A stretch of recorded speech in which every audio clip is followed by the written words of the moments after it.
علم الإنسان ما لم يعلم. بسم اللہ الرحمن الرحیم. الحمد للہ رب العالمین، الصلاة والسلام علی اشرف الانبیاء والمرسلین نبینا محمد وعلی آلہ وصحبہ اجمعین. اما بعد. باب الجمعہ. عن عبد اللہ بن عمر و ابی ہریرہ رضی اللہ عنہما انہما سمعا رسول اللہ صلی اللہ علیہ وسلم یقول علی اعواد منبرہ لَيَنْتَهِيَنَّ أَقْوَامٌ عَنْ وَدْعِهِمُ الْجُمُعَاتِ أَوْ لَيَخْتِمَنَّ اللَّهُ عَلَى قُلُوبِهِمْ ثُمَّ لَا يَكُونُنَّ مِنَ الْغَافِلِينَ. رواہ مسلم. آج کا درس جمعہ کے مسائل پر ہے. آپ سب جانتے ہیں کہ جمعہ ہفتے کی مسلمانوں کی عید ہے اور ہفتے کے دنوں میں سب سے افضل دن ہے. اس دن جو نماز پڑھی جاتی ہے بڑی جماعت کے ساتھ، امام کے 2 خطبوں کے ساتھ، اس کو ہم صلاۃ الجمعہ کہتے ہیں. اس نماز کی نسبت دن کی طرف کرتے ہیں.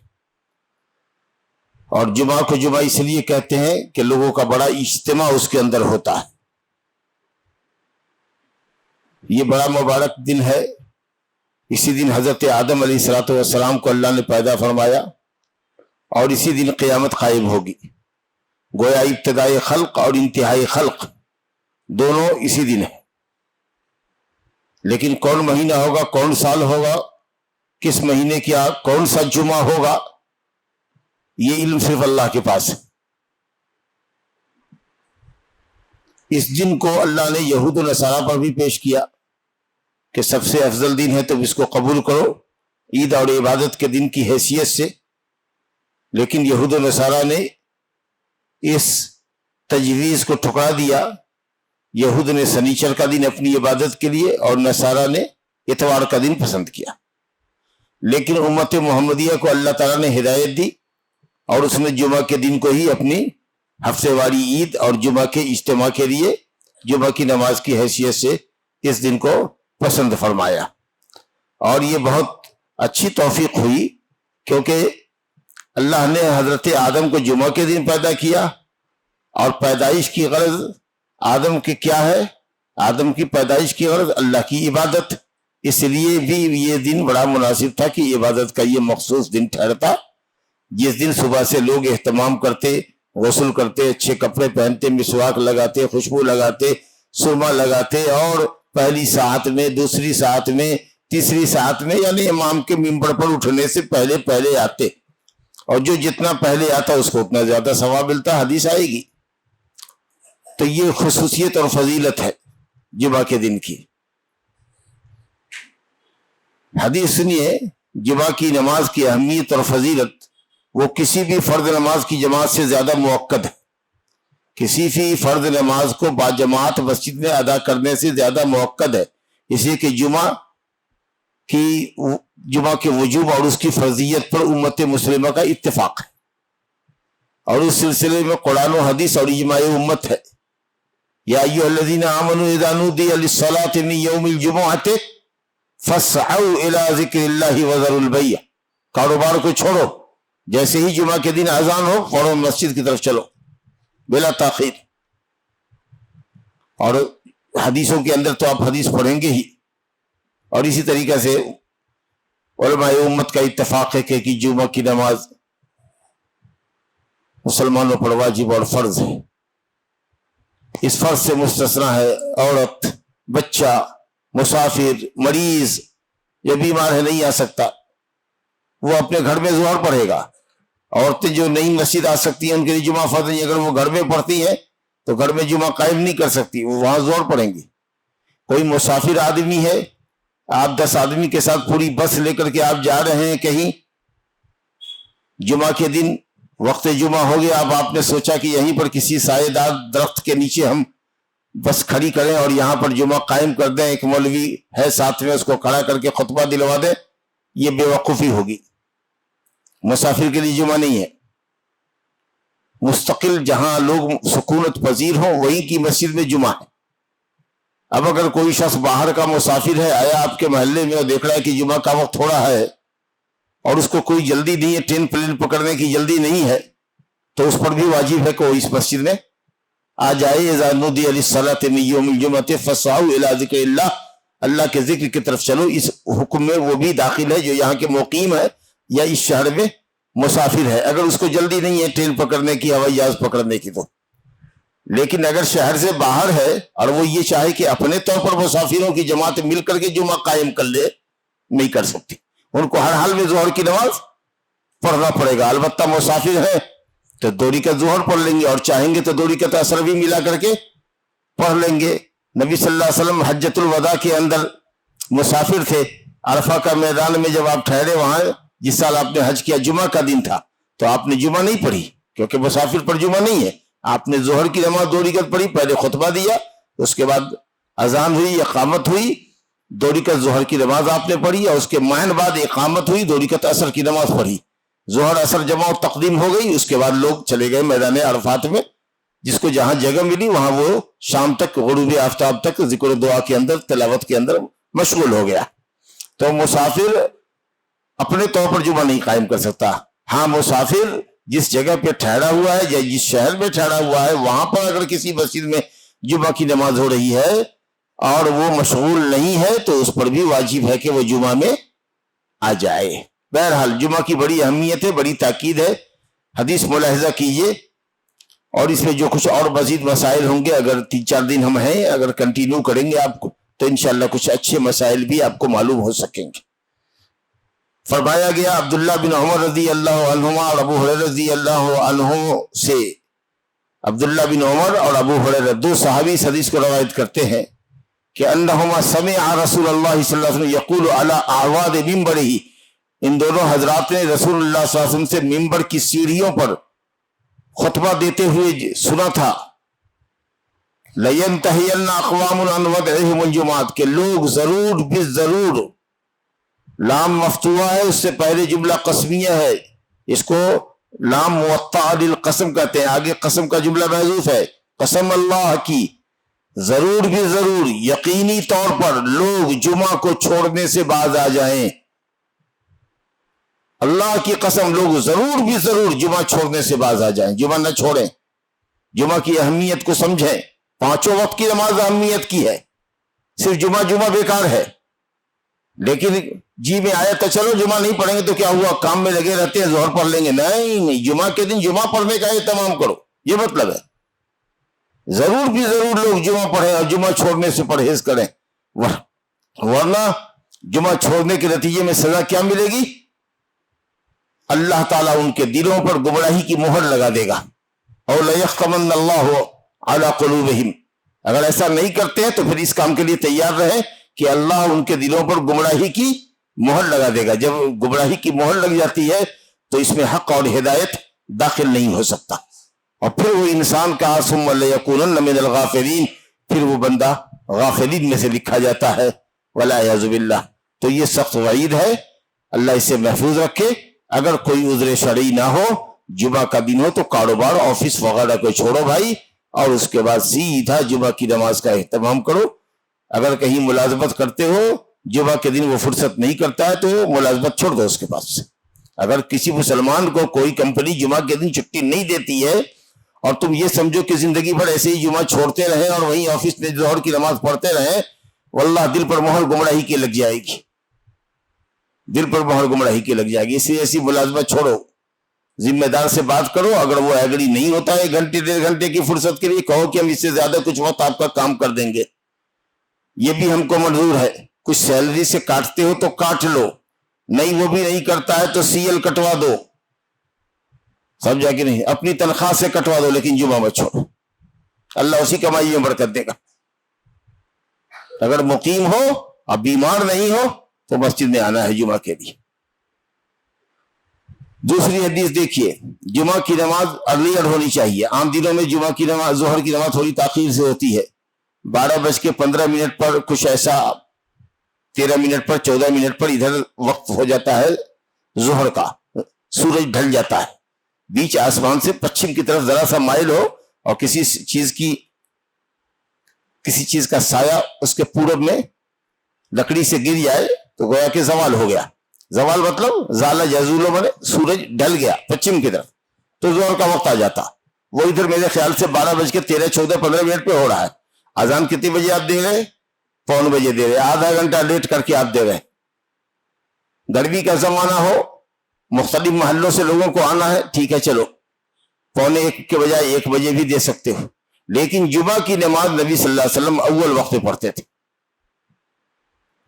جمعہ کی نماز جیسے ہی زوال ہوتا فوراً نماز کے لیے آپ ممبر پر خطبے کے لیے تشریف لے جاتے. اور خطبہ بھی ہماری طریقہ سے بہت لمبا نہیں ہوتا, آدھا گھنٹہ 40 منٹ 35 منٹ کہیں کہیں تو 45 منٹ. بعض لوگوں کو اللہ ہدایت دی ان کے یہاں 50 منٹ, اتنا لمبا خطبہ ہوتا. پھر اس کے بعد 2 رکعت نماز پڑھتے, اطمینان کی قرأت ہوتی, سورہ جمعہ, سورہ منافقون یا سورہ اعلیٰ اور غاشیہ آپ پڑھتے. اس کے بعد اگر لوگ لوٹیں گے یا نکلیں گے تو کیا حال ہوگا؟ سایہ دیوار کا کتنا پورب چلا جائے گا بتائیے. یہاں کہہ رہے ہیں صحابہ کہ ہم جمعہ اتنی جلدی نبی صلی اللہ علیہ وسلم کے پیچھے پڑھتے تھے کہ جب ہم مسجد سے نکلتے تو دیواروں کو سایہ ہی نہیں ہوتا. چھوٹے چھوٹے مکانات اس زمانے ہوا کرتے تھے, اس طرح کی بلڈنگاں بھی نہیں ہوتی تھی کہ آدھا راستہ دیوار سے سائے میں ہے, آدمی آرام سے آ جا رہا ہے. چھوٹے چھوٹے مکانات ہوتے تو دیواروں کو سائے بھی نہیں لگتے کہ اس سائے میں آدمی اس عرب کی چلچلاتی ہوئی دھوپ میں, خاص کے گرمی کے زمانے میں مدینے میں بالکل سیدھی دھوپ پڑتی ہے. جاڑے میں تو سورج ذرا دکن کی طرف مائل ہوتا ہے, جاڑے میں دکن کی طرف سے چلتا ہے, اس لیے جاڑے میں سایہ لمبا ہوتا ہے زیادہ. لیکن گرمی میں ایک دم سر کے اوپر ہوتا, آسمان کے بیچ آسمان میں ہوتا سورج, خاص کے مدینے کے اندر. تو دیواروں کو سائے نہیں لگتے, تو یہ سائے کو تلاشتے رہتے یہ لوگ کہ کدھر سایہ ہے, تاکہ ادھر سے بچ کے ادھر بھاجے, ادھر سے چل کے ادھر جائے, تاکہ سایوں میں بچ بچ کر کے اپنے گھر تک پہنچ سکے. اور دوسری روایت آ رہی ہے کہ لوگ غدا اور قیلولہ جمعہ کے بعد کرتے ہیں. غدا کہتے ہیں اس کھانے کو عربی میں جو زوال سے پہلے کھایا جائے. 11 ساڑھے 11 بجے 12 بجے تک جو کھانا کھایا جاتا ہے عرب زوال سے پہلے کھایا کرتے تھے.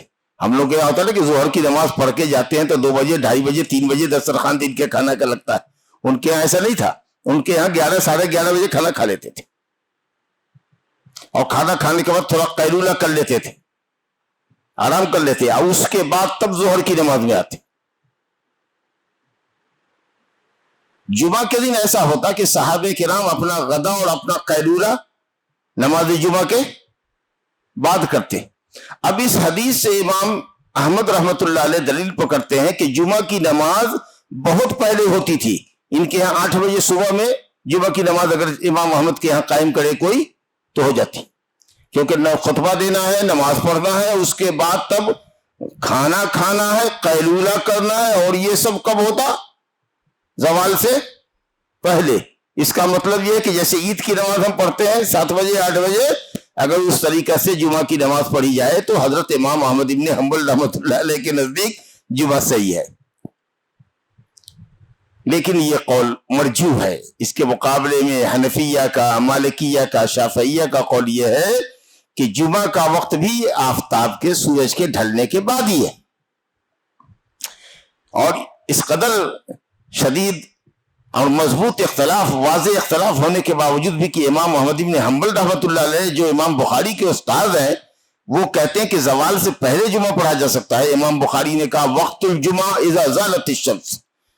ایک دم جہاں مسئلے میں اختلاف ہوتا ہے امام صاحب وہاں پر سوالیہ نشان لگا کر کے باب قائم کرتے ہیں, لیکن یہاں اتنے کنفرمیشن کے ساتھ باب لگایا کہ جمعہ کا وقت جب سورج ڈھل جائے, کیونکہ دلیل اتنی واضح ہے کہ یہ جو حدیث ہے غدا اور قیلولہ والی وہ اس کے مقابلے میں نہیں آ سکتی. صاف حدیث ہے کہ نبی صلی اللہ علیہ وسلم جمعہ کا خطبہ دیتے تھے اذا زالت الشمس, جب سورج ڈھل جاتا. تو مطلب کیا ہوا کہ سورج ڈھلنے کے فوراً بعد ہی خطبے پر کھڑے ہو جاتے, مختصر خطبہ ہوتا, نماز ہوتی, اور اس کے بعد جب مسجد سے نکلتے تو دیواروں کو سایہ زیادہ نہیں لگتا. 15-20 منٹ کے اندر سب معاملہ ایک اندازے کے مطابق 20-25 منٹ میں صاحب خطبہ نماز صاحب ختم. تو دیواروں کو زیادہ سائے نہیں لگتے تھے، ہلکا خطبہ اور نماز ہوا کرتی تھی. یہ مطلب ہے اس کا کہ زوال ہوتے ہی نماز شروع کر لیتے تھے، دیر نہیں کرتے تھے. تبکیر اور جلدی کی طرف اشارہ ہے، سمجھا؟ کیونکہ نبی صلی اللہ علیہ وسلم جمعہ پڑھتے جب سورج ڈھل جاتا اور دیواروں کو سایہ بھی نہیں لگتا. اس کا مطلب یہ ہے کہ سایہ زوال ہوتے ہوتے ہی آپ فوراً ہی ساتھ ہی ساتھ زوال کے 12:15 پہ ہو رہا ہے نا، چڑھ گئے. جہاں آپ ادھر اذان نماز کے لیے 9:15 دے رہے ہیں یا 12:40 پر جمعہ کی اذان دے رہے ہیں، اس وقت جمعہ ختم ہو چکا ہوتا، لوگ نکل رہے ہوتے. تو ظاہر ہے کہ اس وقت تو ایسے ہی لگے گا جیسے کوئی سورج کو دیکھے تو کہے گا کہ لگتا ہے ابھی نہیں ڈھلا، کوئی کہے گا ڈھل گیا، کوئی کہتا ہے نہیں ڈھلا، کوئی کہتا ہے ڈھل گیا. یہ ایسی نوبت ہوتی کہ لوگوں کو سورج کے ڈھلنے اور نہ ڈھلنے میں شک ہوتا. لیکن ایک دم کنفرم بات ہے کہ نبی صلی اللہ علیہ وسلم جمعہ کا خطبہ دیتے جب سورج ڈھل ہی جاتا. لیکن اتنی جلدی سارا کام نہیں پڑتا کہ لوگوں کو یہ اندازہ ہوتا کہ شاید ابھی ڈھلا نہیں ہے. یہ جلدی کی طرف اشارہ ہے.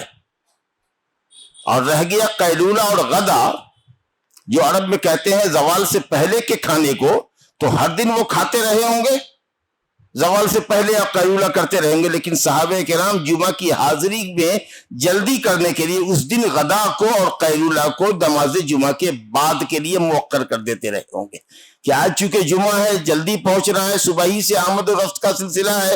اور خاص کے صحابہ کرام جو نیکیوں کے دیوانے تھے، جب نبی صلی اللہ علیہ وسلم نے فرمایا کہ جب کوئی پہلی ساعت میں مسجد آتا ہے تو سمجھو کہ اس نے اللہ کے راستے میں ایک اونٹ کا ہدیہ کیا.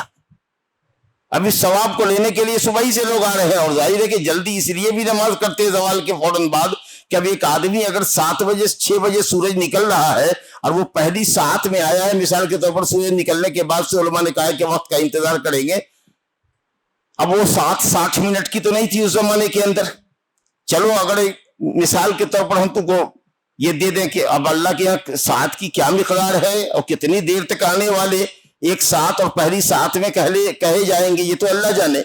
لیکن ہم آپ کو سمجھانے کے لیے کہہ رہے کہ اگر 40 منٹ کا مان لو کہ ایک ساعت ہے تو 6 بجے سے لے کر 6:40 تک میں ایک ساعت میں جتنے لوگ آویں گے سب وہ اونٹ ہدیہ کرنے والے بنیں گے.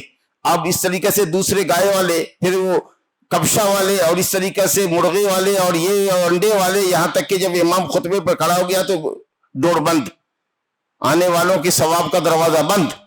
تو اب جو لوگ ظاہر ہے کہ ایک صبح سے آئے ہوئے ہیں، اگر ان کو اور زوال کے بعد آدھا گھنٹہ 45 منٹ 50 منٹ ٹھہرواؤ گے تو ان کے لیے کتنا مشکل ہو جائے گا. تو اس لیے بھی نبی صلی اللہ علیہ وسلم حکمت کا تقاضا یہ تھا کہ لوگ چونکہ صبح سے ہی مسجد میں آئے ہوئے ہیں، اس لیے جیسے ہی سورج ڈھلے فوراً ہی خطبے پر آپ چڑھ جاتے. اور صحابہ کرام اس دن غدا اور قیلولہ جمعہ کے احترام میں جمعہ کے بعد کے لیے مؤخر کر دیتے. لہذا حضرت امام محمد بن حنبل جس حدیث سے دلیل پکڑتے ہیں، اس کا بڑا معقول جواب یہ دیا جا سکتا ہے کہ جمعہ میں جلدی کرنے کے لیے صحابہ کرام اس دن غدا اور قیلولہ کو مؤخر کرتے دیتے. اس سے یہ نہیں سمجھنا چاہیے کہ 7 بجے اور 8 بجے جمعہ عید کی طریقہ سے قائم کر دیا جائے. الحمدللہ یہ عمل ان کے یہاں بھی نہیں ہے. خاص کر کے وہ جو پورا مڈل ایسٹ کا علاقہ ہے، شام تک آپ چلے جائیے تو حنابلہ ہیں اس میں، اور سعودی عرب تو الحمدللہ پورا کا پورا حنبلی ہے. لیکن اس کے باوجود بھی حرمین شریفین سے لے کر جو بھی شہر کی دیگر مساجد ہیں جہاں جمعہ قائم ہوتا ہے، سب جگہ زوال آفتاب کے بعد ہی ہوتا ہے الحمدللہ. تو اب یہ دیکھیے اتنی ساری علمی گفتگو آپ حضرات نے سنا کہ جمعہ کا وقت کیا ہے، کیا زوال سے پہلے ہے، اور امام محمد کس حدیث سے دلیل پکڑتے ہیں اور کیا جواب دیں گے، اور کیا مطلب ہے کہ دیواروں کو سایہ نہیں لگتا تھا، یعنی جمعہ فوراً ہی زوال کے بعد شروع ہوتا اور اتنی جلد ختم کر دیا جاتا کہ لوگوں کو زوال ہونے اور نہ ہونے میں شک ہوتا، اور دیواروں کو سائے بھی نہیں ہوتے کہ لوگ اس سائے میں بچ کر کے اپنے گھر کو جا سکے. آئیے اب حدیث کا ترجمہ آپ سے پڑھتے ہیں. سلمہ بن اکوع رضی اللہ عنہ کہتے ہیں کہ کننا نصلی مع رسول اللہ صلی اللہ علیہ وسلم الجمعہ، ہم لوگ رسول اللہ صلی اللہ علیہ وسلم کے ساتھ جمعہ کی نماز پڑھتے تھے. ثم ننصرف، پھر نماز کے بعد جب ہم پلٹتے تو لیس للحیطان ظل نستظل بہ، دیواروں کو سائے نہیں ہوتے جس سائے میں ہم سایہ تلاش سکے. اس کا یہ مطلب ہوا کہ سائے دیوار کی نفی نہیں ہے.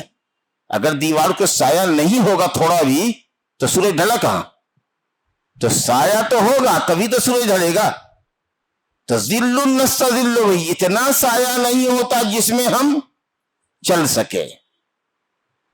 تو دیواروں کو سایہ نہیں ہوتا. کوئی یہ نہ کہے کہ زوال سے پہلے ہی ہو رہا ہے زوال، کیونکہ سایہ تو تب ہوگا جب زوال ہوگا تو سایہ اترے گا.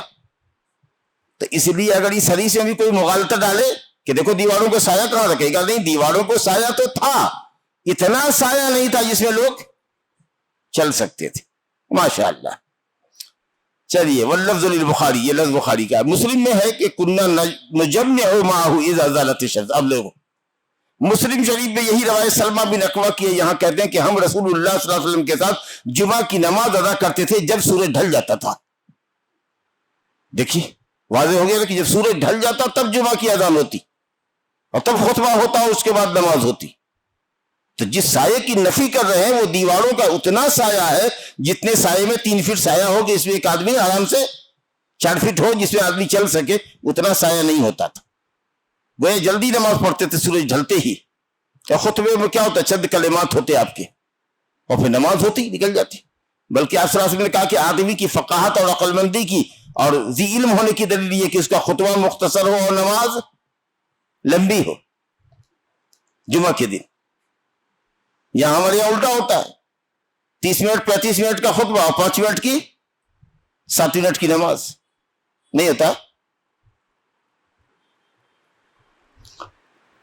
چلیے اس کے بعد تیسری روایت دیکھیے. سہل بن سعد رضی اللہ عنہ فرماتے ہیں ما کننا نقیل ولا نتغدى الا بعد الجمعہ. سہل بن سعد الساعدی رضی اللہ عنہ کہتے ہیں کہ ہم لوگ قیلولہ نہیں کرتے تھے، غدا نہیں کرتے تھے مگر جمعہ کے بعد. یہ بنیادی حدیث ہے امام محمد کی کہ غدا اور قیلولہ جمعہ کے بعد ہے. اس کا مطلب کہ جمعہ بہت پہلے ہے، 7 بجے 8 بجے 9 بجے صبح میں. لیکن نہیں، جمعہ کے اہتمام میں آج کے دن جمعہ کے دن غدا اور قیلولہ کو جمعہ کے بعد مؤخر کر دیتے تھے تاکہ شروع میں جو آنے کا ثواب ہے اس سے لوگ محروم نہ ہوں. فی عہد رسول اللہ صلی اللہ علیہ وسلم. اب 1-2 حدیث اور دیکھیے. وعن جابر رضی اللہ عنہ ان النبی صلی اللہ علیہ وسلم کان یخطب قائما. نبی صلی اللہ علیہ وسلم جمعہ کے دن خطبہ کھڑے ہو کر دیتے تھے. اب بعض اہل علم نے کہا خطبہ کھڑے ہو کر دینا واجب ہے اور کسی نے کہا کہ مسنون ہے.